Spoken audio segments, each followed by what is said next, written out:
പുത്തിരി കത്തിച്ച കൽവിലെ തേനൊലിക്കണ രാവ് രാവിന്റെ ചോട്ടിലെ മുത്തഴകത്തൊരു മാല ചുടണരോള്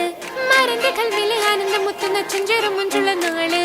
ഓളുന്ന പത്ത് കിതാബിന്റെ ചോട്ടില് ഓനെഴുതുന്നൊരു രാവ് രാവോളാണേ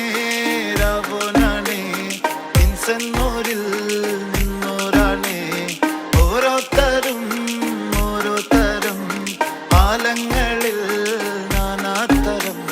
തഞ്ചത്തില് താളത്തില് കാനോത്തിന് പാടും ഒരു ഓളത്തില് കൂട്ടാകിട്ടാടാനയാളുണ്ടോ ഓളിങ്ങോ നിന്നൊരു വ്യത്യാസവുമില്ലെന്നത് ഇനിയുള്ളൊരു കാലത്ത് കാണാലോ ബാക്കിയുള്ളത്